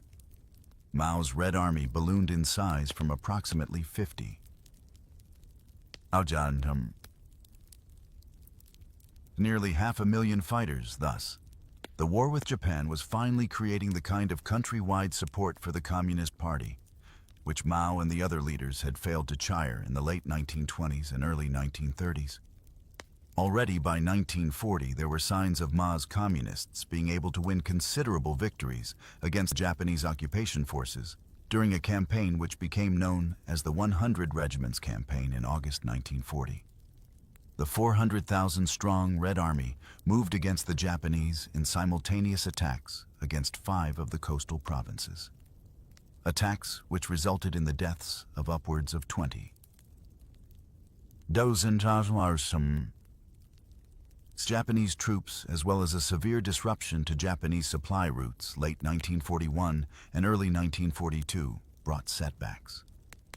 Although the Japanese made a series of sweeping conquests, across the Western Pacific, notably seizing Singapore and Burma from the British and the Philippines from the United States, following the declaration of war on the U.S. in December, with the surprise attack on the American Pacific Fleet at Pearl Harbor in Hawaii. While these conquests initially put the Japanese in the ascendancy in Eastern Asia, the entry of Japan into the wider Second World War also ensured that the nationalists and the communists now had allies in the shape of the British and Americans, with increased military, financial, and logistical support being received.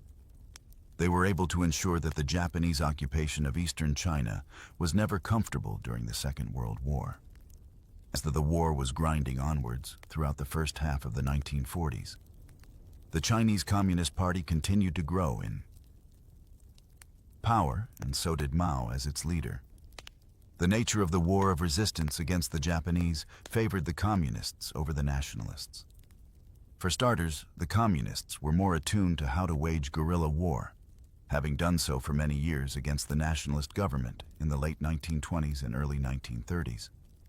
As a consequence, they were better prepared for doing so against the Japanese, and as they won a series of victories against the Japanese, the Red Army became the more attractive option for Chinese people seeking to oppose the foreign occupation. Moreover, Chiang Kai-shek Kuomintang seemed to many to simply be the Chinese manifestation of the right-wing movements which had brought Japan into China to begin with. And as the Chinese Communist Party, or CPC, expanded in size, Mao also consolidated his control in 1943. He acquired the chairmanship of both the party secretariat and the Politburo of the party for the first time. It was also during these war years that he began affirming that Chinese communism would have a distinctly different shape than that which had developed in Russia. Beijing would be no puppet of Moscow in future years. The nature of the war against the Japanese changed from 1943 onwards as Japan suffered a series of severe setbacks in its struggle against the United States, while its European allies, Germany and Italy, were also fighting an increasingly doomed war against Russia, Britain, and the U.S. Once the Allies were victorious, all their resources would be employed against the Empire of Japan. Consequently, in the final years of the war, thoughts once again turned to China's politics and who would hold power once the country had been freed from the Japanese as early 1940. There were serious cracks in the alliance between Mao's communists and Chiang Kai-shek's nationalists, and by 1942, open fighting between the two had broken out yet again as the Chinese Civil War resumed. It would fully erupt again following the end of the Pacific War on the 6th and 9th of August 1945. The United States dropped 2 atomic bombs on the cities of Hiroshima and Nagasaki in Japan. Simultaneously, the Soviet Union invaded Manchuria, which Japan had occupied all the way back in 1931. As a result, within weeks, the Empire of Japan had formally surrendered to the Allies. The Second World War was over, and the Chinese Civil War once more commenced between the nationalists and Mao's communists. Mao was in a far more advantageous position in 1945 than he had been 10 years earlier after the Long March. If the Long March had kept the Chinese Communist movement alive, then the Japanese invasion of China in 1937 and the 8 years of war with Japan allowed the Communists to strengthen their position immensely. In a curious twist of history, the Japanese invasion of China indirectly led to the Communists seizing power in the country early in 1946. Mao was handed extra advantage when Stalin handed over Manchuria to the Chinese Communist Party. Yet it would take 3 years of further intense fighting between the communists and the nationalists before a breakthrough was made in September 1948. The communists secured full control of east-central China in the region south of Beijing, with the capture of Shandong province in the Hahai campaign. Then in the winter of 1948, Mao launched the Pingjin campaign against Chiang Kai-shek's forces in northern China. Over a 2-month campaign, over 500,000 nationalist troops were killed, captured or wounded, and the north of the country was left in communist hands, with northern China largely secured by early 1949. Mao and the Red Army commanders took the decision that spring to drive south of the Yi River into the heartland of nationalist-held territory. This was done despite the efforts of the Soviet leader, Joseph Stalin, to encourage Mao to form a coalition government with the nationalists. Stalin did not want a rival for power amongst the communist leaders, but he would soon have one on the 23rd of April, 1949. The Red Army seized the nationalist capital of Nanjing. A series of further striking gains saw Chiang Kai-shek retreat south with his remaining supporters to Gwangju by the autumn of 1949. Just weeks later, he and the remaining nationalists decided to make a strategic retreat from the Chinese mainland to the island of Formosa. More commonly known today as Taiwan, here the nationalists formed the government, which they proclaimed as the continuation of the Republic of China, which had been established back in 1911. Meanwhile, back on the mainland, Mao had proclaimed the founding of the People's Republic of China. On the 1st of October 1949, the Chinese Civil War between the communists and the nationalists was at an end. After more than 20 years of conflict, Mao now entered office as the first chairman of the Central People's Government. The first measure to be taken was to tidy up the loose ends of the war.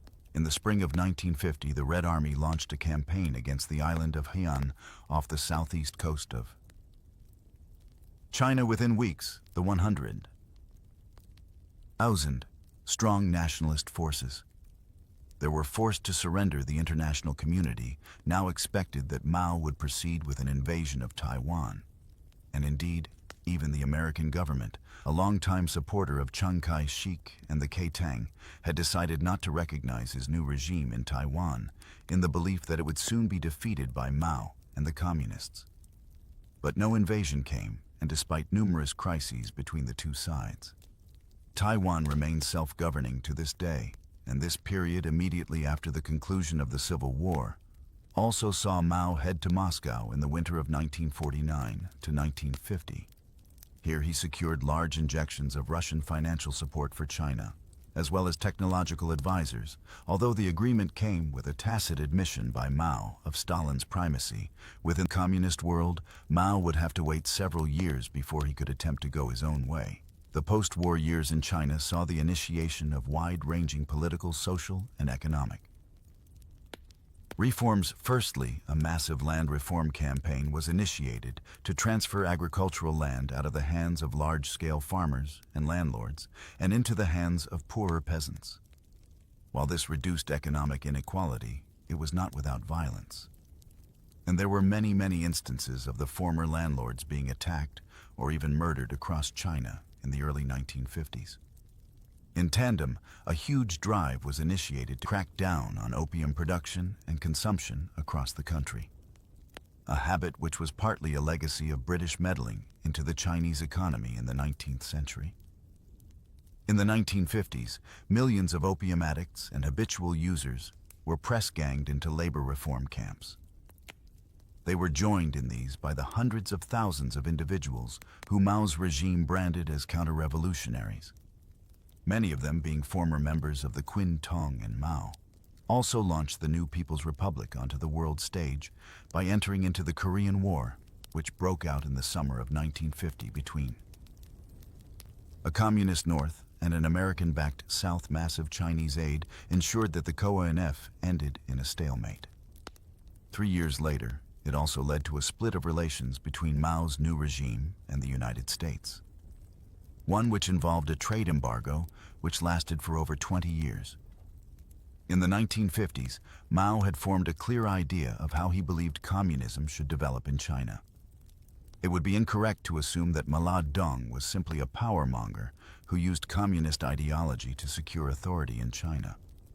Certainly, he was a brutal autocrat, a fact which would become strikingly clear as his long chairmanship continued on into the 1960s and 1970s.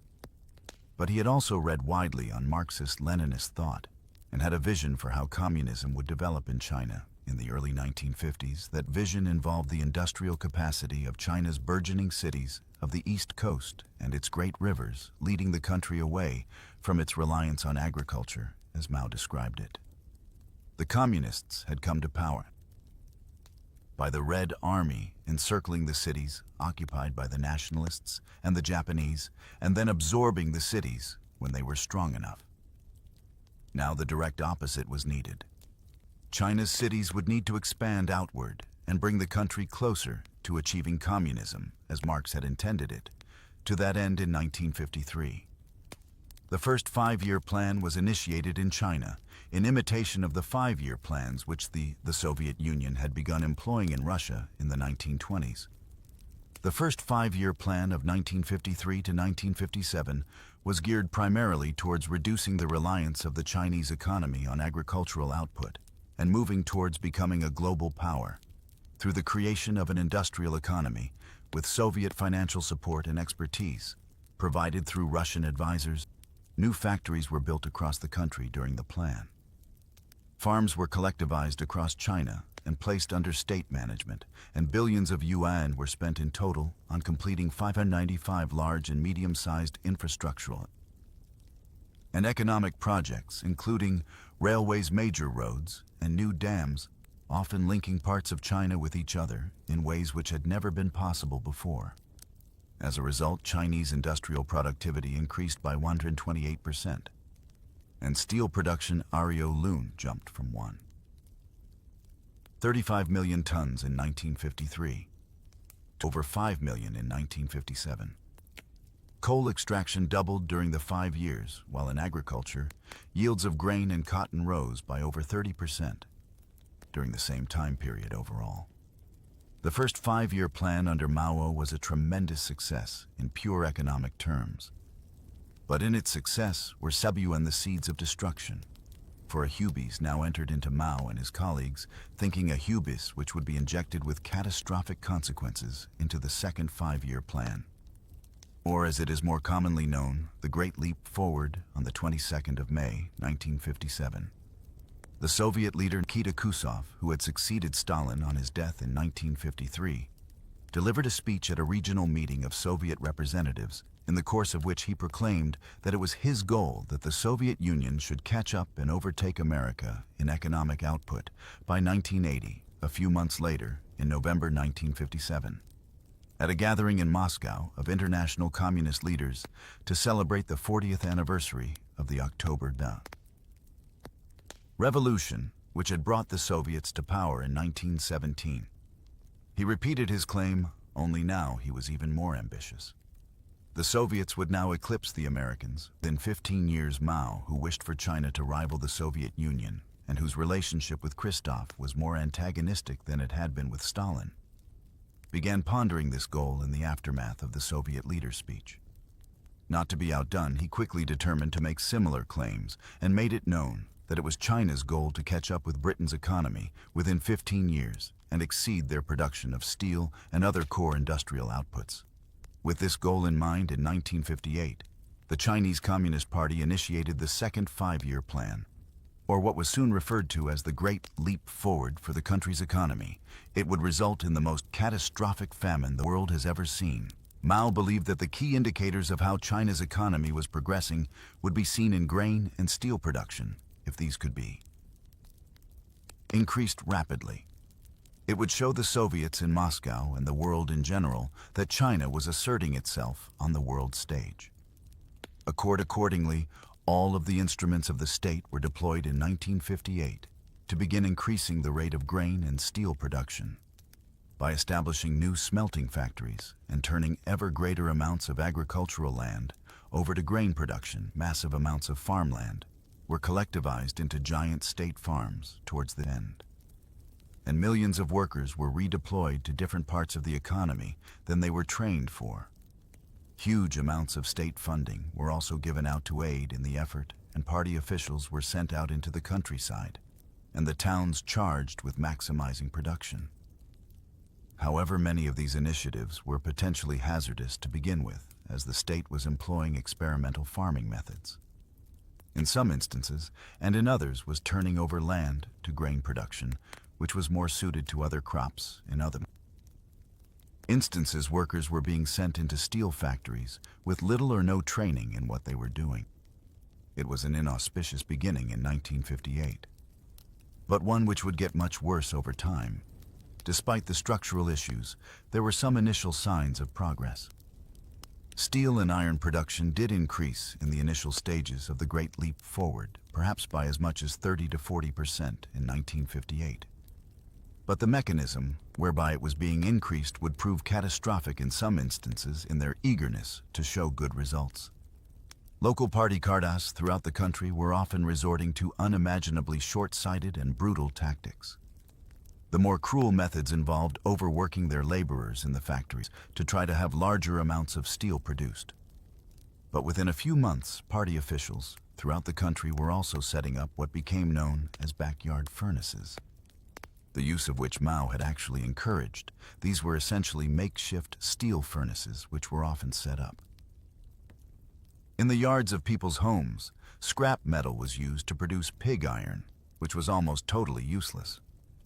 But the worst thing was that farming tools and other instruments which were needed for producing food throughout the country were often being thrown into these backyard furnaces and melted down, so that local party officials could record higher output of alleged steel production in their areas.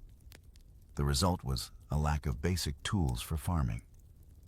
As the months went by, the effect of all this between 1958 and 1961 was catastrophic, with millions of farmers being press-ganged into working in factories in the cities and towns. There was not enough people available to produce food throughout China, in a country which was often on a subsistence food level. Anyway, added to this was the practice of party officials destroying basic farming equipment to inflate the amount of steel they were producing in their areas. Furthermore, the party had begun trying to use experimental irrigation methods which had rendered large amounts of farmland temporarily unusable in some areas given all this. It is unsurprising that even by the autumn of 1958, just months after the Great Leap Forward had started, there were major food shortages in some parts of the country. And this was further compounded by the fact that the government continued to export grain and other agricultural products in order to increase its revenue and also keep up the appearance that product productivity was increasing by late 1958. People in certain parts of the country were beginning to start foraging for wild foods in the countryside, and others were starved to death.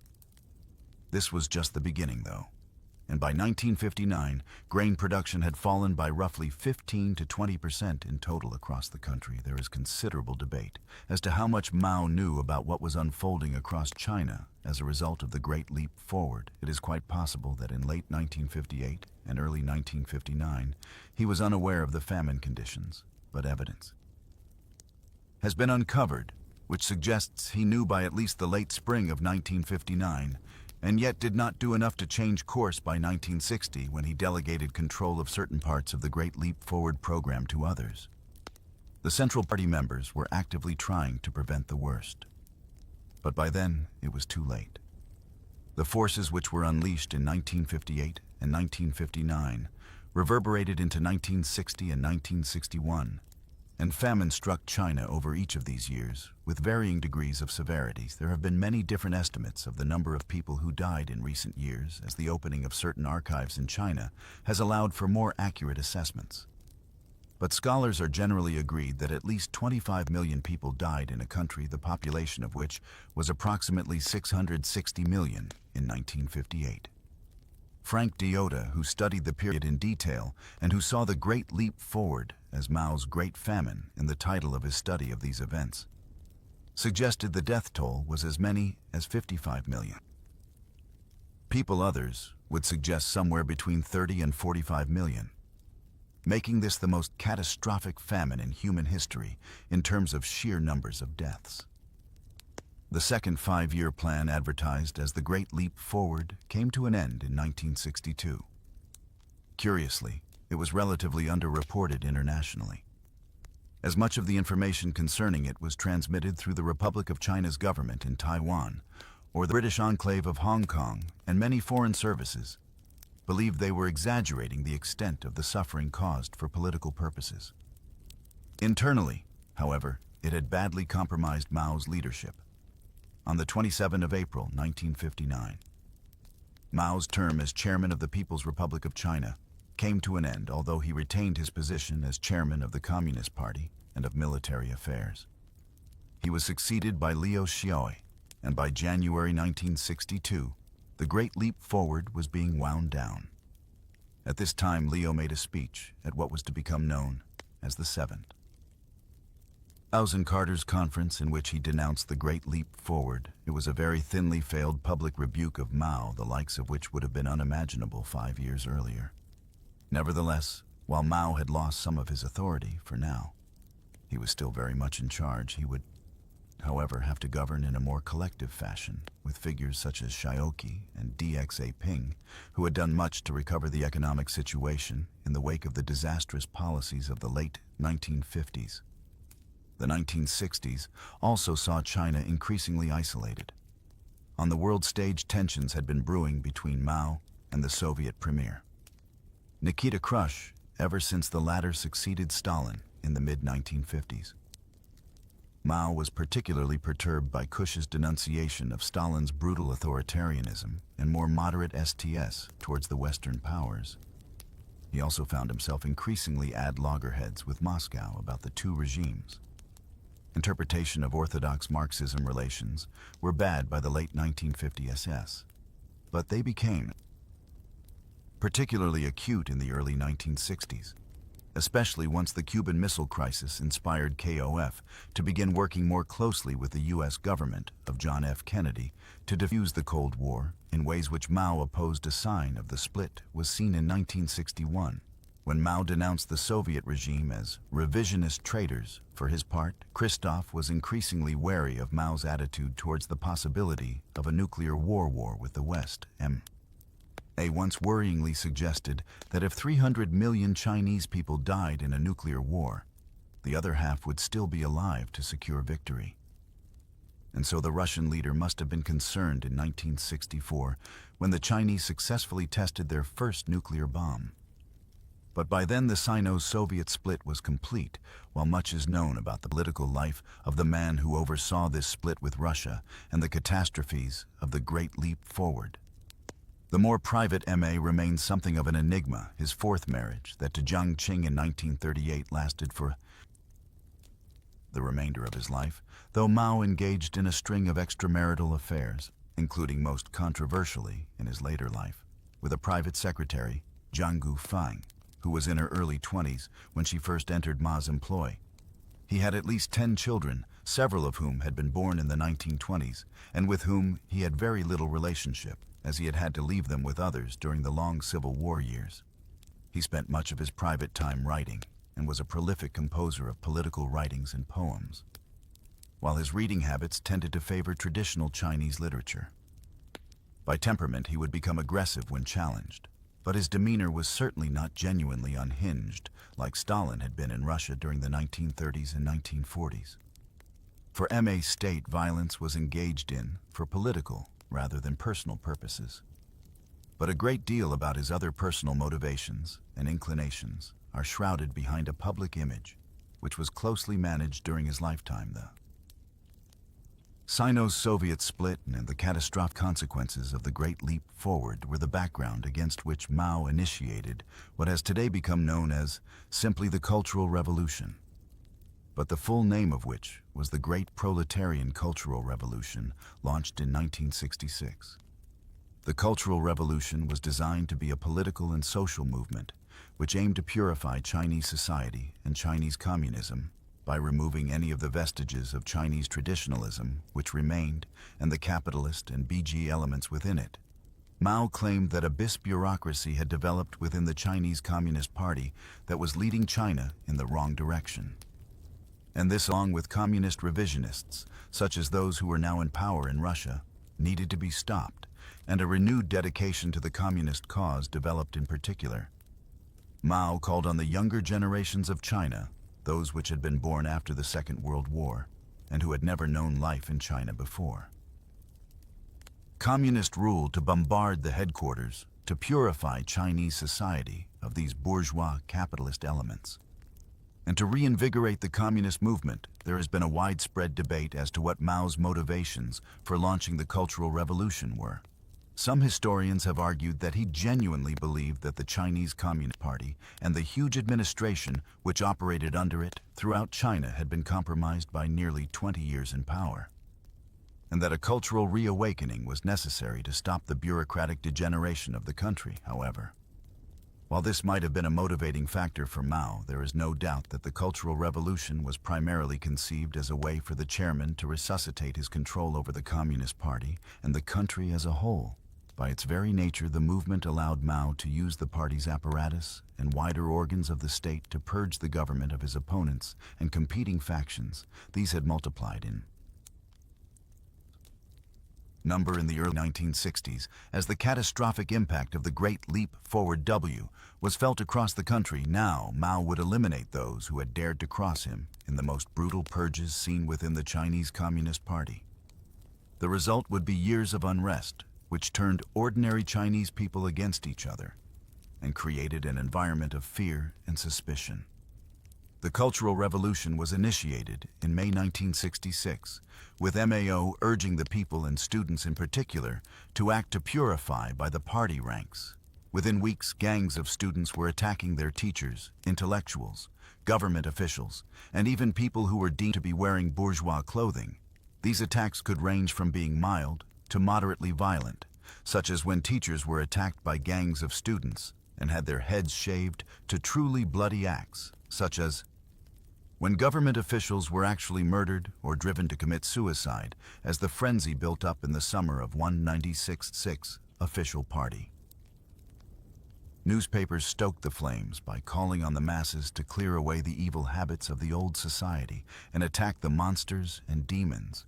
By now, students in classrooms and on college campuses across China were organizing themselves into bands of so-called Red Guards, committed to preserving the Communist Revolution and rooting out what were termed the Four Olds: old ideas, old customs, old habits, and old culture. By the early autumn, gangs of teenagers wearing red armbands roamed the streets of cities such as Beijing and Shanghai, and the unrest was so visceral that August became known as Red August. Soon the initial student-led violence spread to other groups, and factory workers and laborers on collectivized farms began joining what was termed the Red Terror. Meanwhile, Mao was directing these groups as best they could be directed against his enemies within the government and the wider party apparatus. But as a means of purging the party of his opponents, this was a very unstable method. By 1967, radical elements were threatening to move beyond Mao's ability to control them. But the Cultural Revolution nevertheless continued in 1968. Mao initiated the down to the countryside, whereby the children of supposed middle-class, bourgeois urban families were forced into what were effectively re-education camps in the countryside. Meanwhile, the chairman was building up an ever greater cult of personality around himself, in part led by the publication of his Little Red Book, a collection of his sayings and writings, which became central to the concept of Maoism in China around this time. The violence continued unabated through the late 1960s, but by 1971, even Mao was aware of the need to scale things back. And though the Cultural Revolution is deemed by some to have only ended with Mao's death in 1976, the worst of the unrest subsided in the early 1970s. As with the enormous famine created by the Great Leap Forward 10 years or more. 10 years earlier, historians have found it difficult to precisely identify how many people died as a result of the Cultural Revolution. Estimates tend to vary between 500,000 and 2 million people having lost their lives as a result of the violence which swept through China between 1966 and 1971.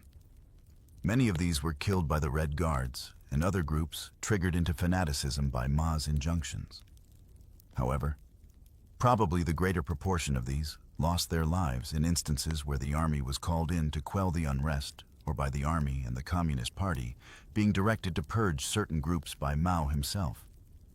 Just as damaging was the psychological pain inflicted on a society where people were effectively turned against each other by the state. Perhaps the most glaring example of this occurred in Guang 11 province in the south of the country, where between 100,000 and 150,000 lives were lost during the Cultural Revolution. People here even resorted to burying the persecuted alive, or boiling or disemboweling them. And there was systematic cannibalism engaged in Guang 11 as the frenzied masses sought to literally devour their enemy. In their fervor, ultimately, the Cultural Revolution scarred Chinese society in ways which are hard to quantify. The early 1970s witnessed a major event in China's relations on the international stage, which has had important implications down to the present day. Chinese involvement in the Korean War had seen diplomatic ties between the People's Republic and the United States government effectively shut down with trade sanctions imposed on China by Washington. However, with the passage of 20 years, both sides were cautiously investigating the possibility of re-establishing diplomatic ties during the course of the 1968 U.S. presidential election. The Republican candidate Richard Nixon had proposed making overtures to China to that effect, and after he entered office, negotiations commenced in 1971.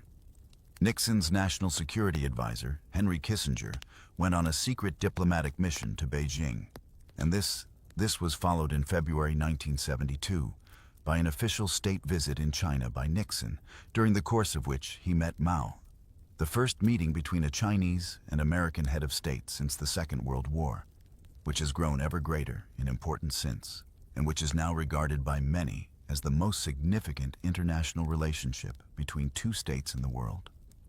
Despite the veneer of normality which was lent to us Chinese relations by the official state visit of Nixon in 1972, at home the Chinese government continued to operate in an extreme fashion.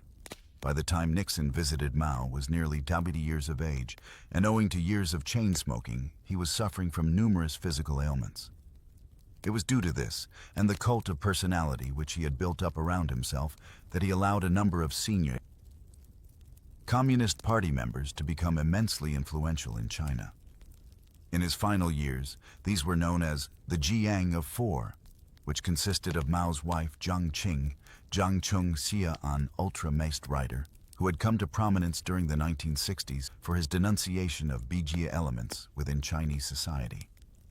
A close ally of Chun Chia's Ya W. Yen and Wang Hungan, a younger political figure who had risen from within the Shanghai branch of the Chinese Communist Party to become one of its highest-ranking figures. During the Cultural Revolution, the Gang of Four had done much to promote the worst excesses of the Cultural Revolution between 1966 and 1971.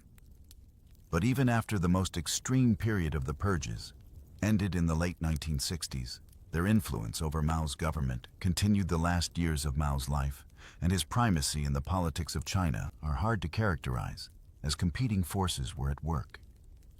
In the halls of power in Beijing, certainly, Mao remained wedded to the idea of clinging to power until the very end. As a result, he continued to allow the Gang of Four and their supporters to hold considerable influence in the country. However, separately, there was a growing clique of individuals who coalesced around other older stalwarts of the party, such as the former head of the Red Army and Premier Zhou Enlai, and the former General Secretary of the party, Deng Xiaoping, who wished to break from some of the more traditional ideological values of the party espoused by M and introduce a greater degree of professionalism into the running of the government and the economy.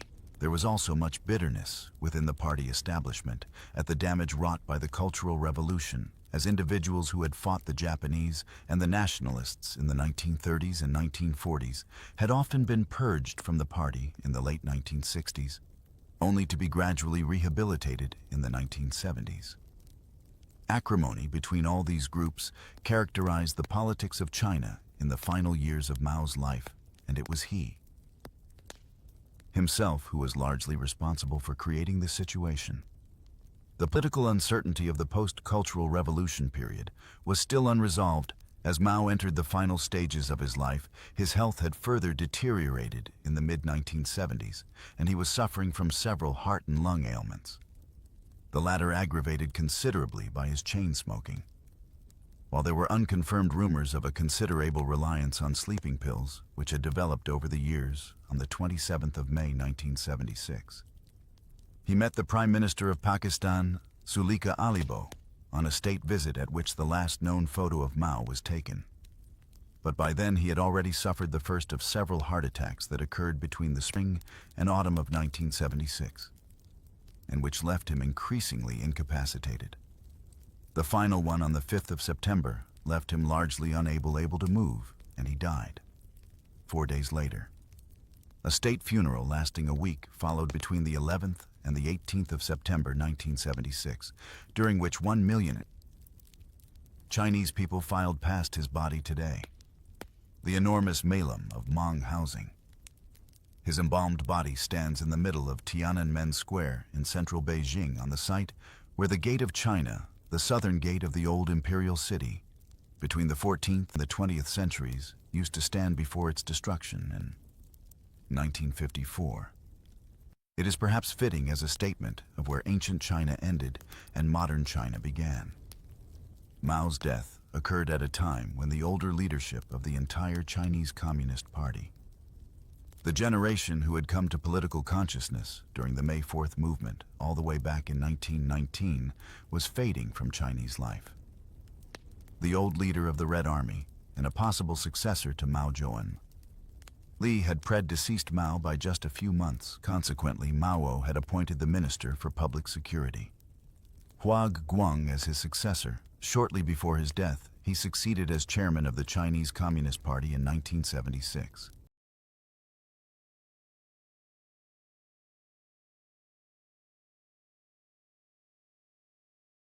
But he would not last long. Guang was outmaneuvered in the years that followed by Deng Xiaoping, who became the de facto leader of China in 1978. Though Guang's brief period as leader was significant in arresting and charging the Gang of Four as being responsible for the excesses of the Cultural Revolution. In all but one instance, they subsequently was sentenced to life in prison under Deng Xiaoping's leadership. Elsewhere, despite his impeccable communist credentials, Deng Xiaoping quickly moved China away from its planned economy and the more authoritarian aspects of Mao's reign, setting term limits on the holding of office. It was during Deng's tenure as Mao's successor that the roots of China's economic miracle can really be found, as he opened the country up to foreign investment and expertise. Thus, in the end, Mao proved to be the impediment to China's growth rather than the deliverer of it. Meng is one of the most contentious individuals in Chinese history, and indeed the history of the modern world. To some, he was a brutal tyrant and a mass murderer, under whose rule between 1949 and 1946, over 50 million people, and perhaps as many as 80 million, died prematurely, whether as a result of the catastrophic failures of the Great Leap Forward, the waves of violence unleashed during the Cultural Revolution, or government-orchestrated disasters such as the Bansha Dam failure of 1975, which by some estimates resulted in the deaths of over 200,000 people. However, to many others, he is one of the great heroes of modern-day China. The man who ensured that the cause of Chinese Communism survived during the Long March of the 1930s. The commander who led Chinese resistance to the Japanese occupation during the Second World War, and the individual who thereafter led the Red Army to victory over the nationalists. Many who focus on his achievements will also point towards the fact that life expectancy rates and living standards in China increased dramatically between the 1940s and the 1970s, and argue that Mao laid the basis for China's economic miracle, which began in the late 20th century.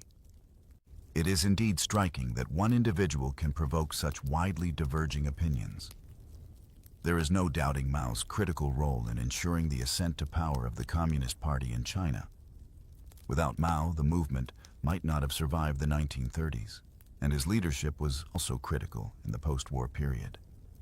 But once he secured power, this individual, who was clearly possessed of a considerable intellect and ability, became obsessed with retaining and expanding his control of China at the expense of lives and social stability.